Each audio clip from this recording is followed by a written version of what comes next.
Hola Débora, ¿cómo estás? Profe, ¿cómo está? Bien, ¿vos? Bien, acá estamos. ¿Somos Bien. muchos? Ay, no, somos nosotras nada más. Como nosotras dos. Estamos esperando a ver que empiece a llegar más gente. Bárbaro.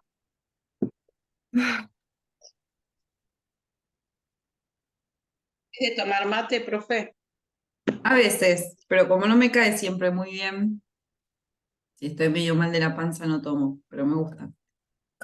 Bueno, agua. Mm, Agua. Me debería haber hecho un té o algo, no me di cuenta. Sí. La que está Profe, empezando. ¿no? La exposición. ¿Cómo?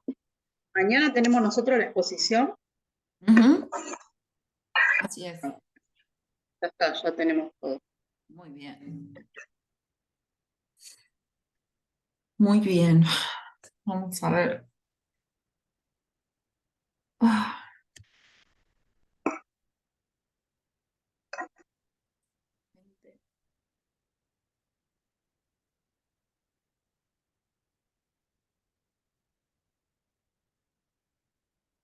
Tenemos bastante material, profe. Todavía le podemos incluir algo. ¿Quiere que le pongamos algo más, no sé, algo de literatura? Algo está bien con eso. Con, ¿Qué pusieron? ¿Qué buscaron? pusimos, bueno, de suprematismo, bueno, todo general, después algo más, informaciones.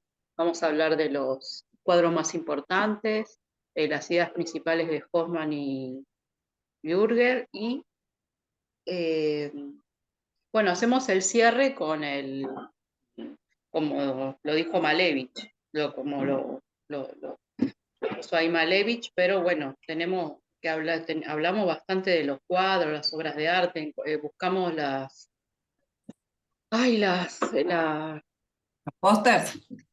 sí, hermoso, todo lo de la tetera, todo eso, bueno, yo voy No, a yo hablar creo que también, así va a estar bien, por lo que me decís, tienen mucha info para sí, compartir. sí, sí, porque encontramos un montón, y bueno, los póster también encontramos, y bueno, después dos o tres ideas principales de los autores, los otros está bien, ¿no? Sí, Porque sí. si no, mañana vamos a practicar eh, que no sea tanto, porque Claro. yo mitad y la mitad tenemos bastante, la verdad que no quiero Sí, que se pase. acuérdense siempre de buscar como las ideas muy principales y muy importantes, Sí, dejar un poco de lado el detalle y relacionar esas ideas con lo que nos muestren las obras de arte, los pósters y esas cosas. No como que la sí, idea siempre es esa. Hola sí. Cristina, ¿cómo andás? Hola, profe. Hola, Débora. Estamos soñando con el suprematismo nosotras. Bueno, son lindos sueños. Sí, espectacular. Ahora me voy a poner las cosas. Ujú. Hay un cuadro que me gusta, profe. ¿Cuál? Un cuadro de Malevich, me encanta, un cuadro, no sé cómo se llama, pero estuve viendo, buscando más información sobre un museo y la pared es increíble y digo, no puedo creer una cosa tan linda. Y hay un cuadro que me encantó y digo, quisiera tener en mi living. El original, Hermoso, yo quisiera tener un hermoso. original. Pero- El de 60 millones, No sé el cuál de las es. constelaciones, el de las constelaciones. A ver, espera que busco constelaciones de Malevich. Sí, con la composición suprematista, el de las constelaciones, que la hizo de colores geométricas. Ah, ahí la veo, Ese sí. 60 millones, primero se lo sacaron a la familia, no lo podían recuperar. Y cuando lo recuperaron, en una subasta, lo vendieron a un anónimo, a un vendedor anónimo a 60 millones. Ah, me encanta, así que yo voy a hablar y hablar. Bueno, no lo vamos a poder tener en el living, qué lástima. Quizás una Qué reproducción. lástima. Sí, sí, sí, sí, Es sí. cierto. Así que bueno. No, no, va a estar bueno. Sí, las Así que vanguardias bueno. la verdad que son lindas, a mí me Y gustan. también las teteras, me gustaría tener las tazas esas, las teteras, todo eso. Yo quiero esas teteras. Yo, yo tengo unas parecidas que son mitad y mitad, que son de la amistad o del amor, de lo que uno tenga, que se unen. Una Ah, parte, sí, esas tengo yo. Dos, ¿no? Sí. Que pueden ser de la amistad o del amor, de lo que uno tenga. sí. Eh, y bueno, esa está buena. Pero son como lejanas a eso. No son exactamente, pero hay algo de la búsqueda, eso de No, como que no. las formas, ¿no?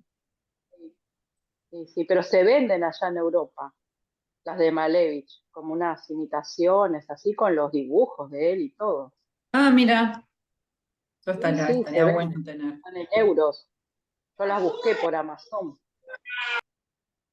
Sí, sí, todo con así, con distintos, cuadro blanco, blanco sobre blanco, todo así se venden las Mm, tazas. las tazas sí. Las reproducciones acá se consiguen, o sea, para hacerse un cuadrito hay. Y además, viste que ahora en internet hay un montón de lugares que uno les pasa la obra de arte que quiere y te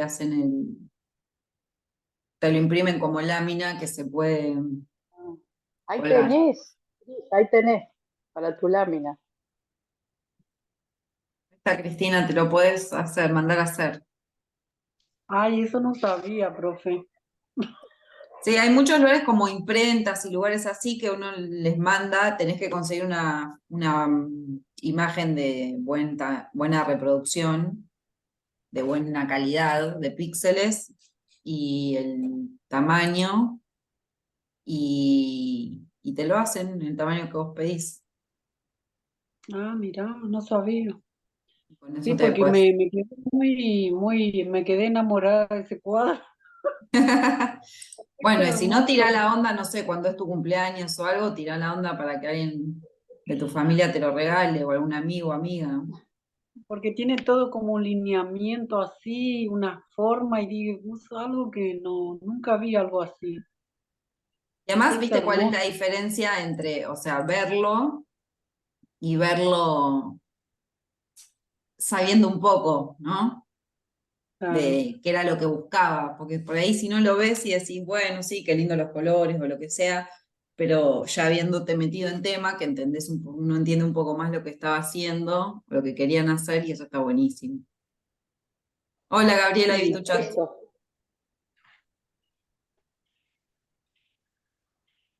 Sí, eso es lo importante, profe, que uno lo puede ver y al estudiarlo sabe lo importante que es y lo que genera en el otro, lo que generó en él, en el autor, y bueno, entonces le da más importancia a eso. Sí. ¿Leíste Lorca, Gabriela, en vez de Coso, de Abel Sánchez? Bueno, ya te queda leído para la próxima. ¿Te gustó Bodas de Sangre? Bodas de Sangre es una de mis obras de teatro favoritas de todos los tiempos. Me parece espectacular. Hola, profesora. Hola Diego, ¿cómo estás? ¿Qué tal? Em, espero que te haya gustado. Bueno, esperemos un minuto más y si no empezamos con Abel Sánchez, no sé si alguien, bueno, Gabriela no, si alguien lo pudo leer. Em, es corta, Abel Sánchez se lee en una tarde o en un par de viajes en colectivo. O sea, porque es corta y porque además por el tipo de escritura se lee así rapidito, rapidito. Em,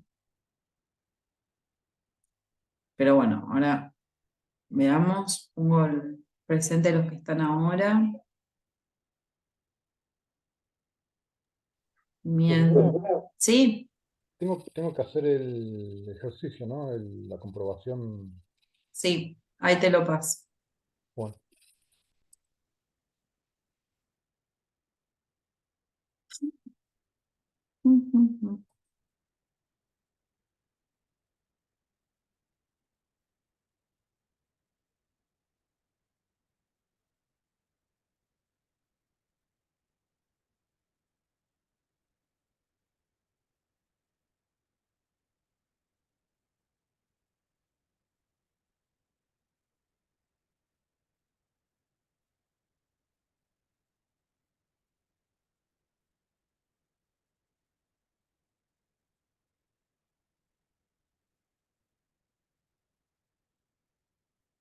Ahí te lo pasé por el chat, Diego.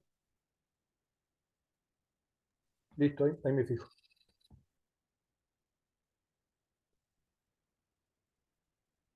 Ahí va. Bueno, vamos acá con Chamito.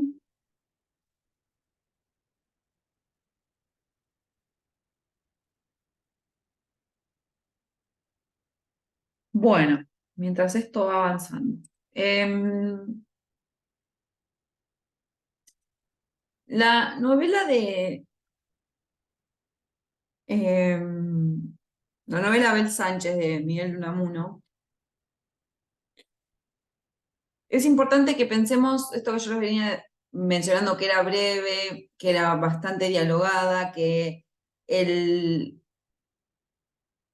narrador está, obviamente, es una novela, existe un narrador, pero van a ver que está bastante retirado, no hay más que nada diálogos.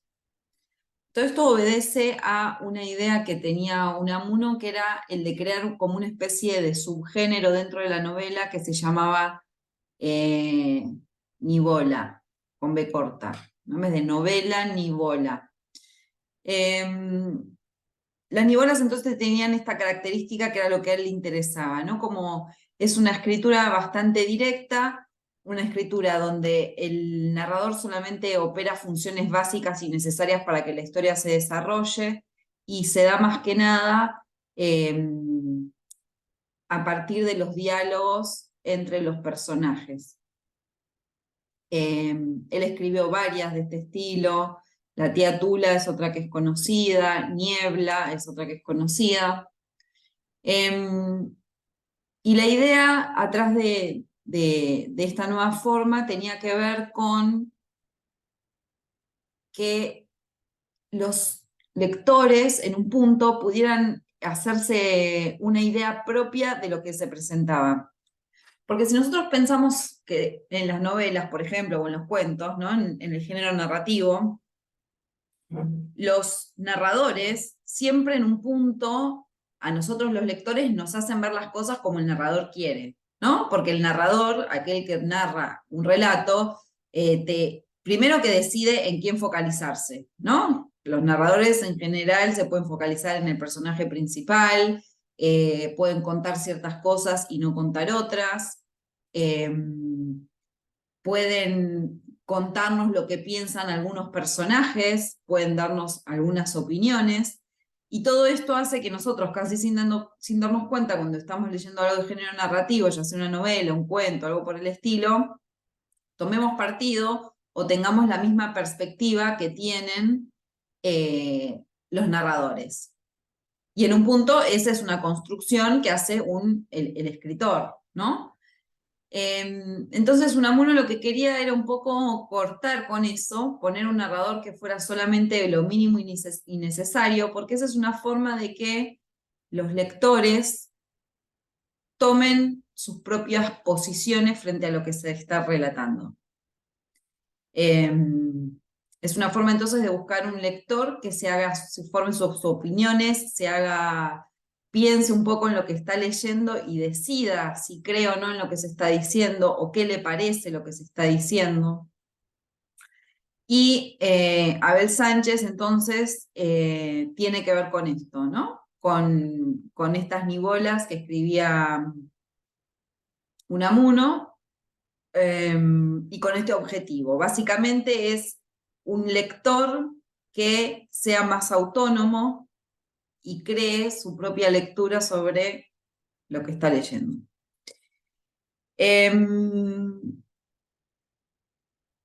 Bien. Un poquito de contexto histórico es importante. Abel Sánchez fue escrita en 1917. En el texto que nosotros tenemos de bibliografía, que es Joaquín Monegro, El raro intento de liberar una pasión, nos hace un punteo histórico que está bueno como para tener en cuenta, saber desde dónde se está escribiendo. En primer lugar, va a hablar de la gestación de una crisis que va a culminar con la Guerra Civil de 1936. Es decir, todos sabemos que, o no sabemos quizás, pero bueno, en España se da la Guerra Civil a partir del año 36, después a eso se suma la Segunda Guerra Mundial y la instauración del régimen franquista. Pero como son los procesos históricos, eso empieza a generarse, a gestarse décadas antes. ¿Cuál es esa crisis que va a desembocar en la guerra civil y en el gobierno fascista de Franco? Bueno, en primer lugar, la pérdida de las últimas colonias ultramarinas después de la guerra con Estados Unidos. O sea, España tiene una guerra con Estados Unidos donde ahí pierde los últimos territorios de ultramar que eran sus colonias. Y eso implica el fin del imperio, un imperio que ya vimos que fue deteriorándose y resquebrajándose a lo largo de los siglos. Recuerden que España tenía, o sea, en el momento de la conquista y la colonización de América, España tenía como imperio territorios a todo lo largo del planeta, ¿no? Una frase era, en el imperio español nunca se pone el sol. ¿Por qué? Porque siempre había, cuando era de día en algún lugar, ahí siempre había una colonia española. Entonces imaginen todo esto lo que puede representar para una nación como el sentido de pérdida total y absoluta de poder, ¿no? Militar, de poder cultural, de poder económico también, porque las colonias sabemos, nosotros que somos americanos, que nosotros hemos alimentado a Europa, ¿no? A base de recursos humanos, recursos naturales, metales preciosos, esclavitud, todo lo que se les ocurra. Entonces, bueno, ese es un gran momento que da como resultado la fragmentación de los partidos políticos. Hay un momento donde hay bastante auge del anarquismo. También se empiezan a organizar las comunidades obreras para protestar y hay un aumento de la pobreza, ¿no? Entonces acá tenemos dadas como todo un montón de condiciones para que la crisis fuera dura y también para que después triunfara el fascismo, ¿no? Digo, el fascismo, y lo podemos pensar también en nuestro país, los fascismos son ideologías que triunfan en los momentos de mayor crisis, cuando la gente está desesperada, cuando no hay a la vista una solución posible, cuando la gente está enojada y cuando alguien está enojado siempre toma las peores decisiones en un punto y eso da como resultado una dictadura larguísima como fue la de Franco en España. Digo, Mussolini, Hitler, ¿no? Fueron todos dictadores, o sea, en el periodo de los años 30 y 40 en Europa, que fue signado por los distintos fascismos. Bueno, algunos fueron, Hitler, bueno, desembocó en la guerra y murió, pero digo, fueron procesos un poco más cortos. En España duró un montón, llegó hasta el año 80 y pico, ahora no me acuerdo exactamente, el gobierno de Franco, y es porque se murió. Entonces digo, es una sociedad que durante el siglo XX tuvo un periodo bastante oscurantista, pero bueno, ya lo iremos viendo con las otras cuestiones que vayamos leyendo, con los otros textos literarios. Este texto también lo que marca que es importante es la pertenencia de Unamuno a lo que se llamó la generación del 98, ¿no? Que eran un grupo de intelectuales opositores al gobierno luego de la guerra contra Estados Unidos. Y ahí participan un montón de escritores que los conocemos aunque sea de nombre, ¿no? Además de Unamuno estaba Valle Inclán, Machado, Pío Baroja, y lo que esta generación en un punto representa en sus obras son los sentimientos de angustia y de dolor que generaban todo este caos institucional, económico, social y político, y a la vez una mezcla de amor y crítica a España, ¿no? Que eso lo vamos a ver acá en Abel Sánchez. O sea, ya no tanto como Larra, por ejemplo, que nosotros vimos cómo criticaba a España, sino acá también hay una crítica muy fuerte, pero también un amor en el sentido de un deseo de reparar un poco esa nación, ¿no? De que todos esos males se solventaran de alguna manera, se pasaran, se resolvieran. Esperen que tengo que admitir gente. Me dejé el libro, esperen. Me dejé el libro acá. Lo voy a agarrar porque había marcado unas cosas.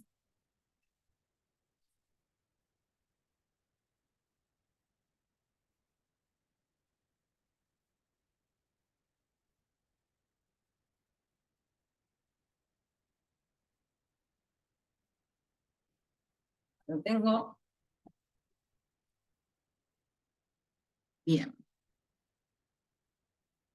A ver. Sánchez.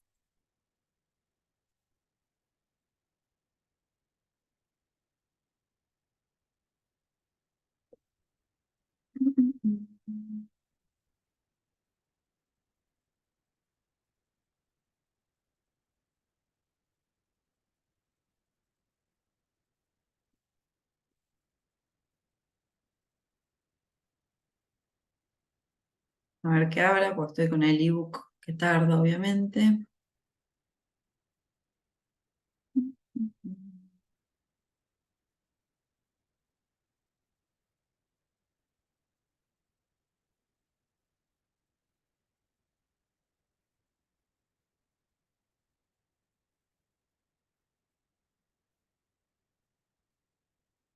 Bien. Les leo un poco lo que dice el prólogo a la segunda edición que tiene que ver con estas cosas que estamos hablando. Al corregir las pruebas de esta segunda edición de mi Abel Sánchez, una historia de pasión, ¿acaso estaría mejor historia de una pasión?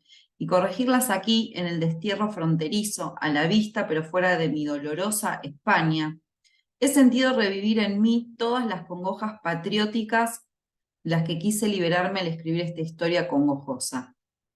Historia que no había querido volver a leer, ¿no? Entonces acá ya tenemos la idea esta de la congoja que le creaba su España.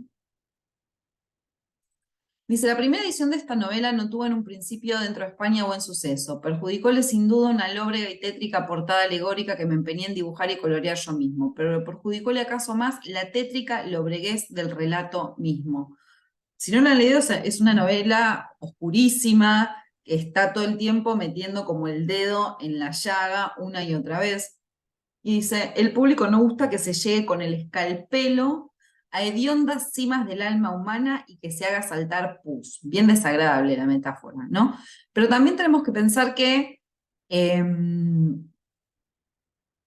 es importante esta metáfora que él hace con respecto al escalpelo y hacer saltar la pus de una herida hedionda y podrida, entonces podríamos decir, porque hace como toda una comparación con lo que sería la enfermedad. Y eso va a recorrer toda la novela.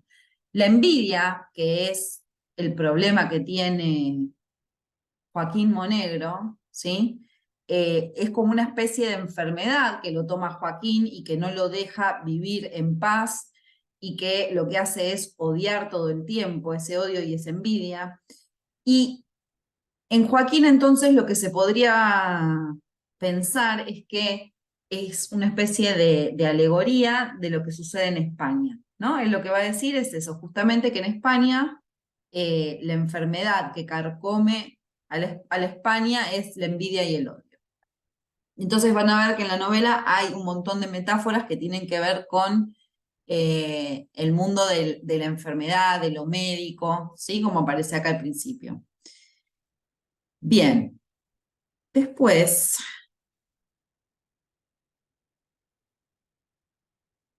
ahí lo dejo y seguimos con esto.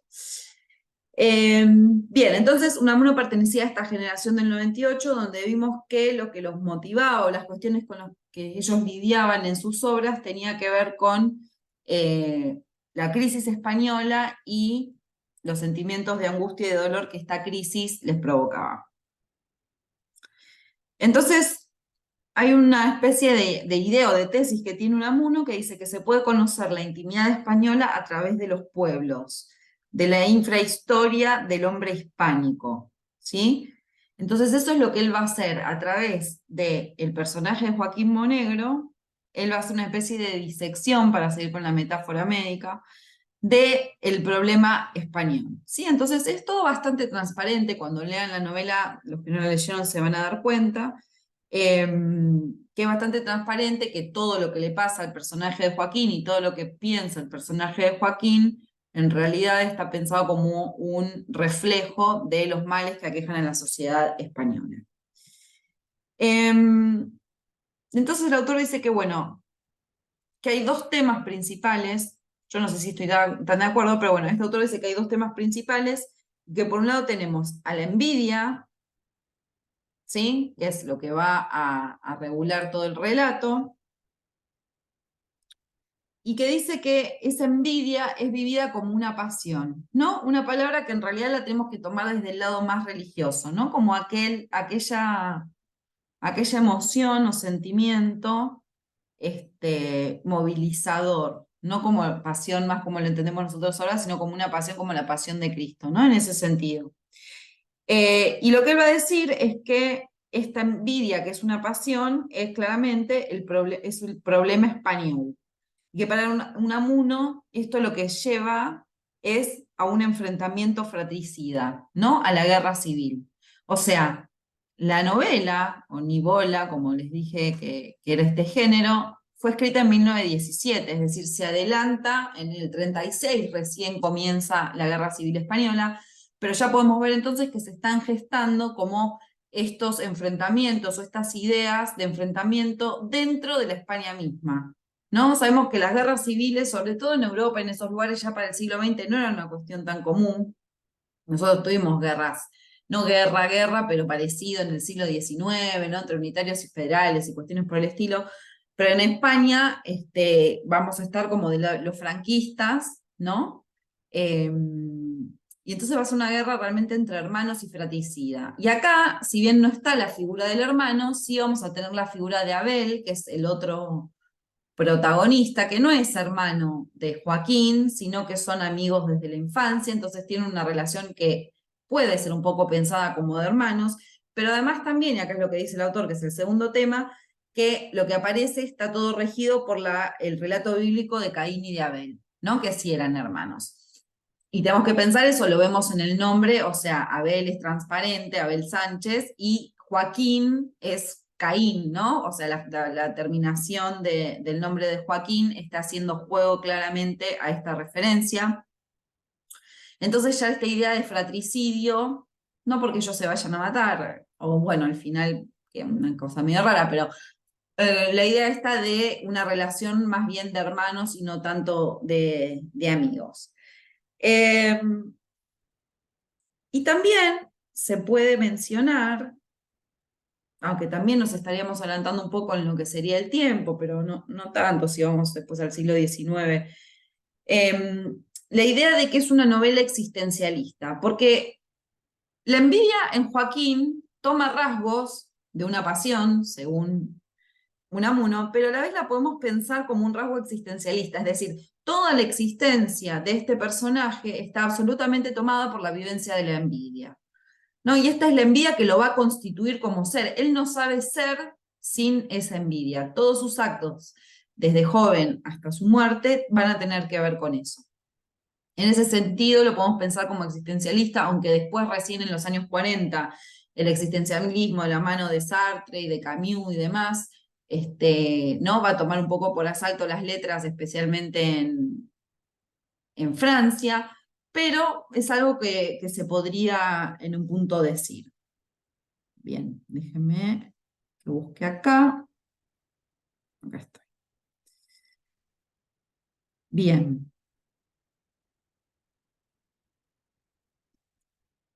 Les leo un fragmento de la novela que dice: habla Joaquín. Empecé a odiar a Abel con toda mi alma y a proponerme a la vez ocultar ese odio, abonarlo, criarlo, cuidarlo en lo recóndito de las entrañas de mi alma. ¿Odio?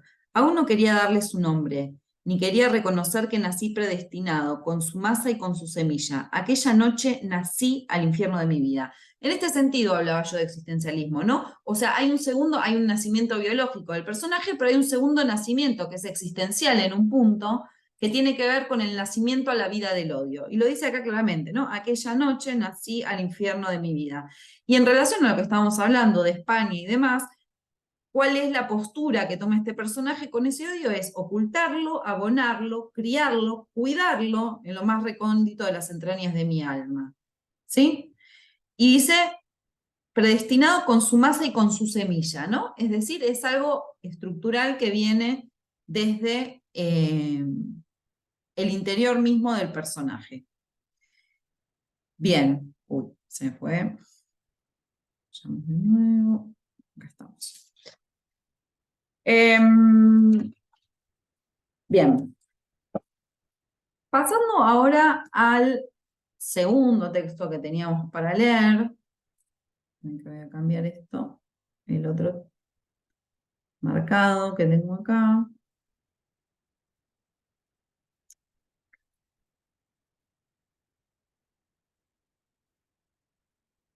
Quisiera saber si alguien leyó, si no, hago como un breve resumen de esto, así sabemos de qué estamos hablando.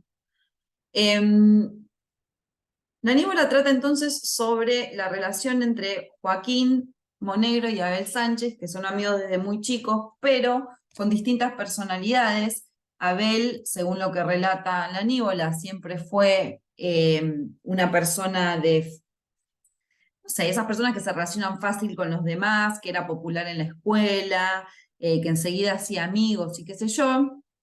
Y Joaquín no, era mucho más retraído. Y desde muy pequeño empieza a juntar como este odio hacia Abel, por ser todas cosas que a él le hubiera gustado ser y que no era, ¿no? Como que se destacaba más en el colegio, socialmente también. Y llega un momento en que los dos deciden sus carreras. Joaquín se va a dedicar justamente a la medicina y Abel va a ser artista plástico.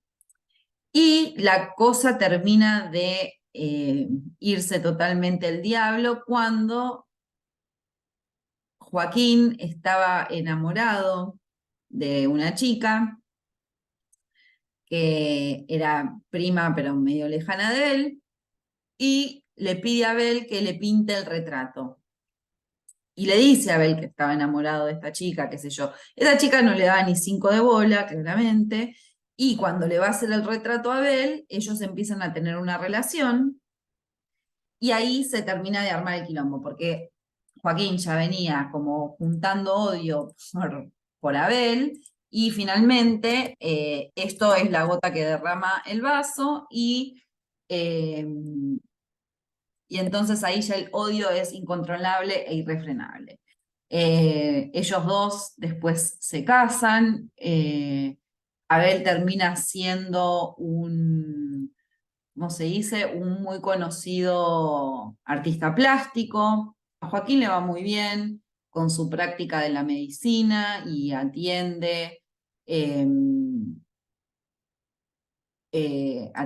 muchos pacientes y qué sé yo, pero dice que nunca se puede dedicar a la investigación, que es lo que a él le gustaría, porque es como algo más elevado, no atender pacientes, sino porque la envidia que siente por Abel lo consume todo y no le deja tiempo para hacer ese tipo de trabajo intelectual.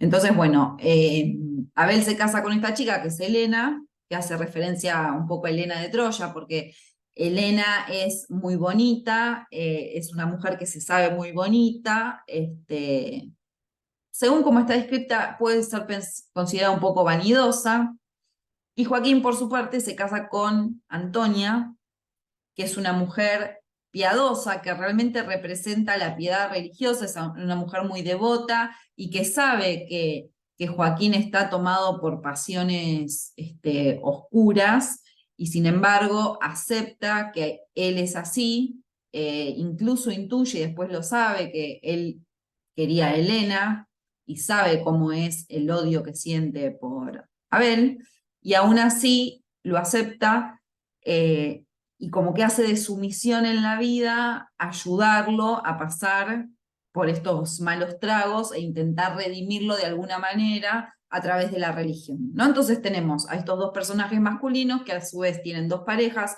una que es una representación de una mujer bella, un poco frívola y vanidosa, y del otro lado la tenemos a Antonia, que representa la piedad religiosa, alguien devoto, que está ahí como una especie de mártir, una especie de monja mártir casada con él que quiere ayudarlo. Y los dos a su vez, Abel y Joaquín, tienen hijos.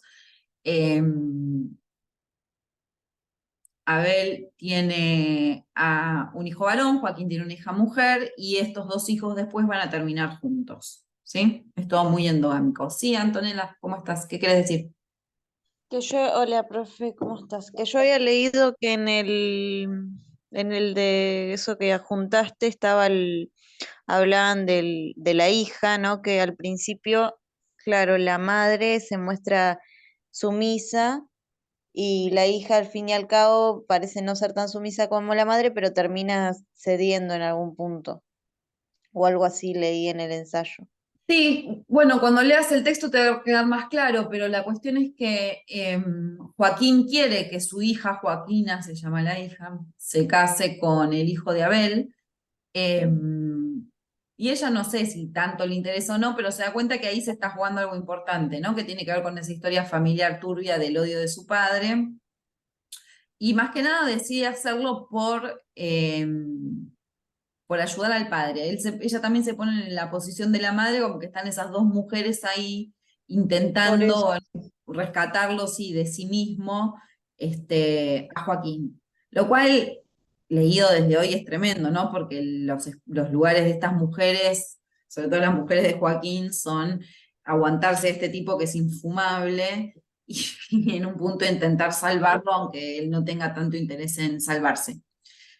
Sí, yo leí que al mismo tiempo, aunque él es como medio oscuro y toda esa cuestión, despierta o el autor busca que despierte como algo conmovedor, si se quiere, como que uno sienta piedad o lástima o lo que fuese. Sí, y en ese sentido, el texto está compuesto como por dos materiales, ¿sí? Por un lado está la narración de la Nívola, que es una narración tradicional, con un narrador omnisciente, en tercera persona y todo eso, qué sé yo. Y también están las confesiones, ¿sí?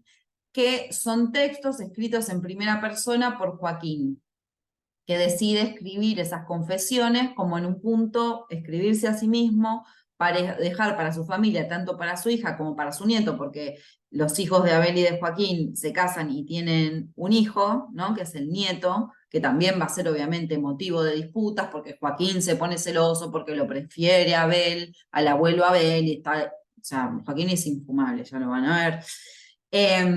Entonces, pero es importante saber que estructuralmente el texto está compuesto como de dos materiales, la novela narrada tradicionalmente y también se ponen fragmentos, que también son ficticios, obviamente, hay una metaficción, ¿no? De lo que él llama la confesión, en la cual Joaquín quiere dejar asentado, por una parte, su propia perspectiva sobre lo que sucede.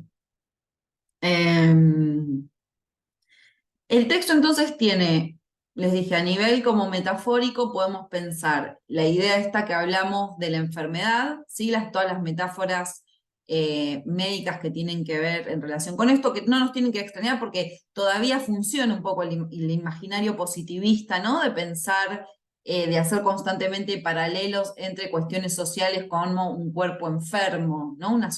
Esa frase común que dice, esta es una sociedad enferma. Bueno, eso viene desde una mirada positivista en el cual se pensaban las cuestiones sociales desde un punto de vista médico o científico, que bueno, ya eso ha sido superado, pero algunas de esas metáforas todavía en el habla nuestro perviven.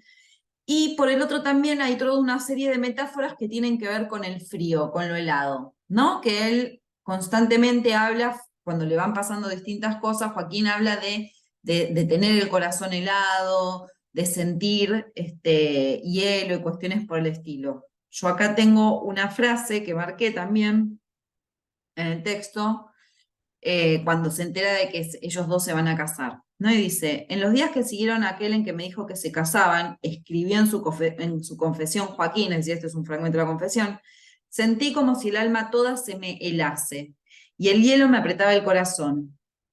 Eran como llamas de hielo, me costaba respirar, el